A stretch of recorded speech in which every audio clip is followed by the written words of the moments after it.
You may have heard the term before, maybe from your doctor, or seen it on a lab report, but what exactly are they, and why should you care? So today we're diving deep into a topic that's often overlooked but incredibly important for your health: triglycerides. Well, stick around, because by the end of this video, you'll have a greater understanding of their role in our bodies.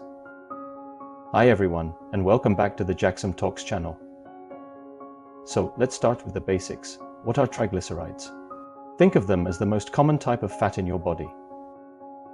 Yes, fat. But not all fat is bad, right? Triglycerides are actually a crucial form of energy storage. They're composed of a glycerol molecule and 3 fatty acid chains, hence the tri in triglyceride. Imagine your body like a car. You put fuel in the tank, right? When you eat, your body takes the calories it doesn't need for immediate energy and converts them into these triglycerides. They're then packaged up and primarily stored in your fat cells, just waiting for a rainy day. So, what's their role? Primarily, they're your body's long-term energy battery pack. When, let's say, you're not eating between meals, or when you're sleeping, your body needs energy to keep everything running, your heart pumping, your brain thinking, and your muscles moving. That's when hormones step in, signal to your fat cells, and release those stored triglycerides. They are then transported through your bloodstream in order to fuel your muscles and other tissues. They're essential. Without them, we wouldn't have a backup energy source and our bodies would have problems functioning during periods of fasting. They're a vital part of our metabolism. So far, so good, right? They sound like a pretty useful thing to have. But here's the but. While essential, like many things in life, too much of a good thing can turn bad. When you consistently have high levels of triglycerides circulating in your blood, that's when they start posing significant risks to your health. Unfortunately, this is a very common issue for many people today. You see, the problem isn't usually with the triglycerides themselves. It's when there's an excess of them in your bloodstream that we start to see issues. Now, here's the tricky part. High triglycerides typically don't give you any symptoms. You won't feel them being high. That's why they're often called a silent threat. You could have dangerously high levels and not even know it. So, how do you find out if your levels are high?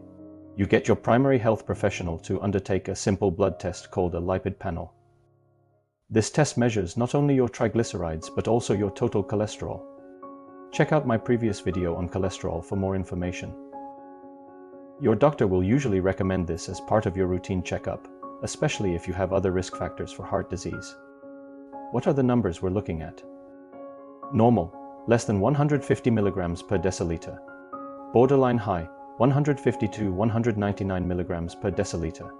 High, 200 to 499 milligrams per deciliter.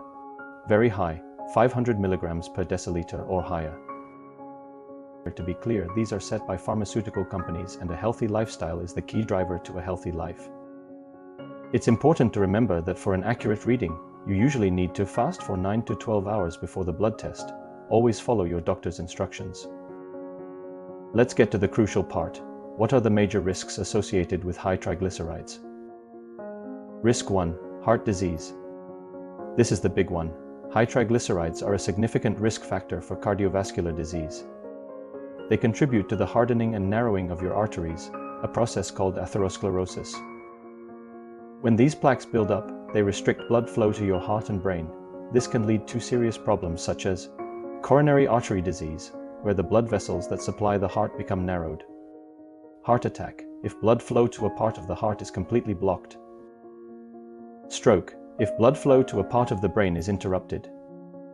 But here's the kicker. The risk is even greater when high triglycerides are combined with other lipid imbalances, like low levels of HDL cholesterol or high levels of LDL cholesterol. They're often part of a larger metabolic picture. Risk 2. Pancreatitis.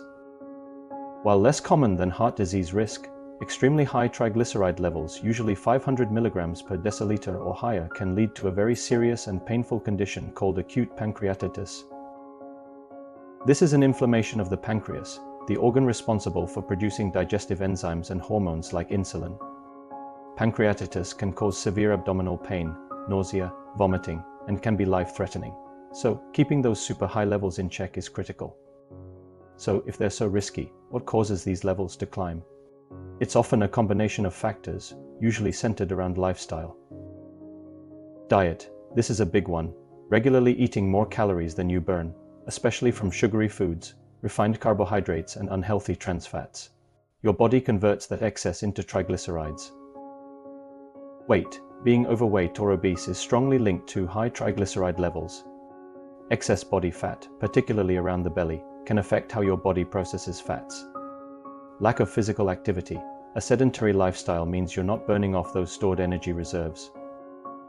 Regular exercise helps your body use triglycerides for fuel and improves your overall metabolic health.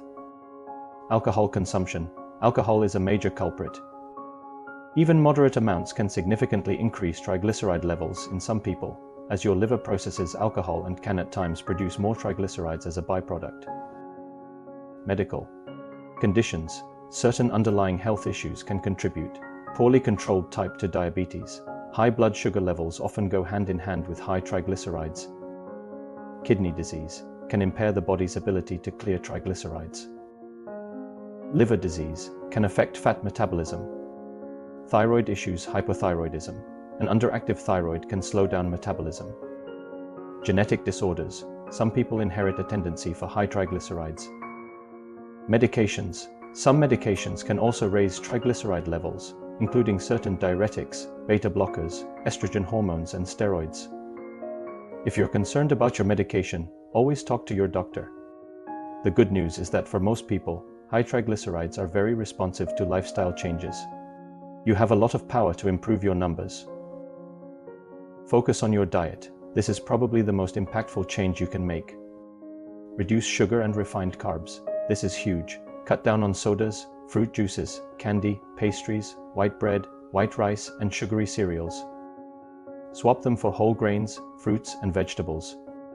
Choose healthy fats. Think olive oil, avocados, nuts, seeds, and especially omega-3 fatty acids found in fatty fish like salmon, mackerel, and sardines. Achieve and maintain a healthy weight. Losing even 5 to 10% of your body weight can significantly reduce triglyceride levels. Focus on sustainable changes. Get moving. Try to aim for at least 150 minutes of moderate to intense aerobic exercise per week. That's about 30 minutes, 5 days a week. Even walking makes a difference. Limit alcohol. If you consume alcohol, do so in moderation, or better yet, consider cutting it out, especially if your levels are already high. Consider omega-3 supplements. For some people, especially with higher triglyceride levels, your doctor might recommend prescription-strength dose of omega-3 fatty acid supplements. Don't self-prescribe. Always discuss this with your doctor. Medication. If lifestyle changes aren't enough, your doctor might prescribe medications. These could include fibrates, niacin, or even statins, which are primarily for cholesterol but can also help lower triglycerides. However, all medication comes with potential side effects. Check out my previous video on statins. The main goal is to reduce your overall risk of cardiovascular disease. Remember, these changes work best when adopted as a holistic approach. It's not just one thing, but the combination of healthy habits that makes the biggest difference. So what's the big takeaway from all this? Triglycerides are essential for life, but unchecked high levels are a silent and serious risk to your heart health and can lead to other complications like pancreatitis. The good news: you have incredible power to influence these levels through your daily choices. My biggest piece of advice: know your numbers. Talk to your doctor, get that lipid panel done, and understand what your triglyceride levels mean for you. If they're high, work with your healthcare provider to create a plan that fits your lifestyle. Small changes can lead to big improvements over time. Let's quickly hit a couple of common questions or misconceptions. Is it just about fatty foods? No.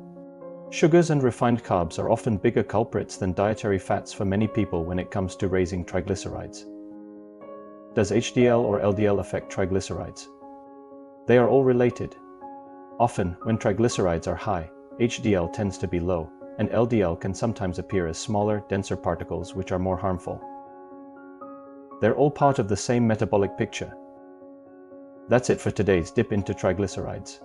I hope you found this information helpful and empowering. If you learned something new, please hit that like button, share this video with someone who might benefit, and if you haven't already, subscribe to Jaxom Talks for more health insights. Thanks for watching, and I'll see you next time.